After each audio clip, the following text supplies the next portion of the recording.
I am Ferdinand Marcos, and I am the President of the Republic of the Philippines. I stand today on behalf of 110 million Filipinos. Diplomatic ties strengthened, agreements signed, friendships deepened. Ito ang first full day ng Pangulo sa India at ito ang recap na dapat niyo mapanood.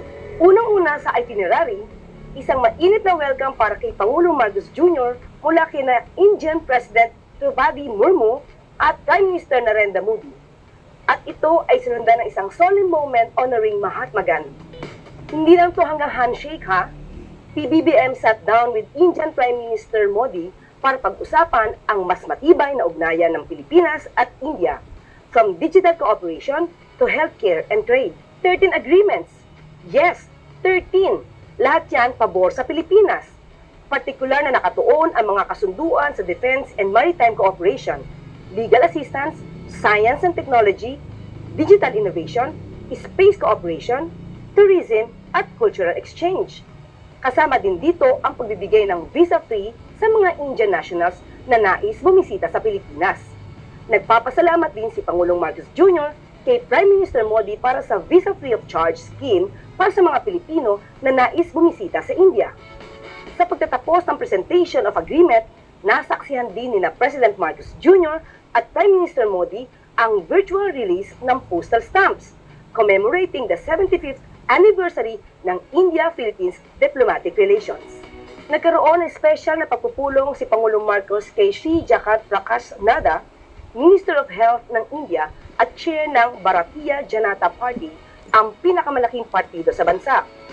Sa talakayan, tinutukan ang mga inisyatibong magpapalalim sa health cooperation ng Pilipinas at India, kasama ang Department of Health, Department of Foreign Affairs at Philippine Embassy sa India. Gabi na, pero patuloy ang pagtitibay ng ugnayan ng dalawang bansa. Sa Rashtrapati Bhawan, formal na nagharap sila Pangulong Ferdinand R. Marcos Jr. at Indian President Draupadi Murmu. Isang makasaysayang pagpupulong sa pagitan ng dalawang leader na parehong layunin, mas maunlad, mas matatag na kinabukasan para sa kanilang mga mamamayan. Isang araw ng diplomasyang may konkretong bunga para sa trabaho, teknolohiya at kinabukasan para sa mga Pilipino. Follow us for more updates as we move from New Delhi to Bengaluru. Galing ni Yusek Castro, no? Diba? Oh. Dapat sa kanya journalist talaga. Oh. Reporter, reporting on duty talaga lagi. Oh. Galing na talaga niya.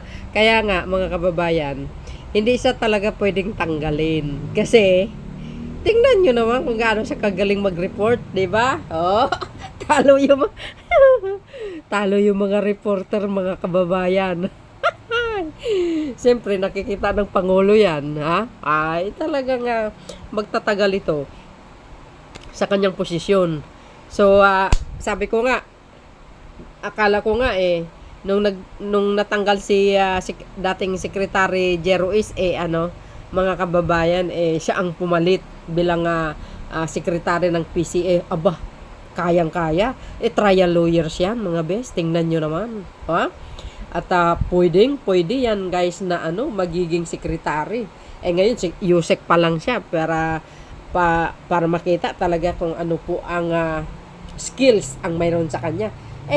Si Yusek Castro, talented, mga kababayan. In fairness naman talaga sa kanya. Saan kayo makakita niyan? Bawat lakad ni Pangulong Marcos Jr., palagay ko laging kasama niyan. Ha? Oh. Sa lahat po ng no? Sa mga kasi ito si Secretary Gomez, correct me if I'm wrong, itong bagong secretary ng PCO, di ba nagkaroon po ng courtesy call for resignation? Agay! Yung iba talagang kulilat, mga kababayan. Siyempre matatanggal sila, no? Yung mga hindi talaga nagtatrabaho, kawawa sila. Pero, makita nyo naman, mga bes, hindi po tinanggap ni Secretary ng PCO yung courtesy resignation ni Yusek Castro. Hindi niya po tinanggap, kaya si Yusek Castro ay retain sa Yusek ng PCO. Oh, di ba? Social. Ang galing niya nga mag-report. Tuwag-tuwa ako Ang galing niya. As in. Oh, talo pa yung mga Talo pa si Jessica Siwo. Oh, tinalo niyang galing niya talaga. Pwede sa GMA7 ito, reporting on duty. Hindi lang trial lawyers, pero mga kababayan, hindi lang trial lawyers, ha. Magaling na journalist. Naks naman. 'Di ba? So, dahil dito mga bes, ano po ang kapalagayan nyo kay Yusek Castro? Sa totoo lang, yung pagpunta ni Pangulong Marcos dyan sa India, talagang bonggang-bongga ang pag-welcome sa kanya para siyang hari. Talagang napalibutan siya ng mga kabayo. Grabe, nasa gitna yung kanyang kotse, yung sasakyan niya.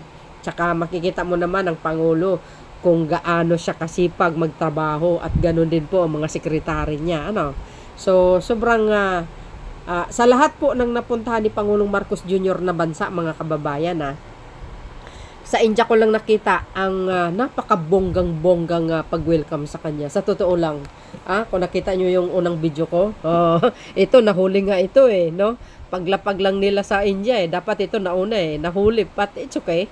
So yun mga kababayan, ang laki po ng dinala ni Pangulong Marcos Jr. na yung laki ng investment na nakuha niya sa India, na direct investment yun, 400 million plus agoy dollars yun, guys, maganda po yan. Kumita ang gobyerno, kumita yung kumpanya, kumita ang mamayang Pilipino, kasi create more jobs yan pag maraming mamuhunan sa Pilipinas. At alam po natin, matagal na nating kaibigan ng India, at isa pa ang daming Pilipina na kapag asawa ng Indian national, at maraming Indian national dito sa Pilipinas na nagtatrabaho din sa kanilang mga sariling business, no? So yun, guys, maraming salamat sa watching. See you again on my next upload video, reporting on duty. Baboos, and God bless Philippines.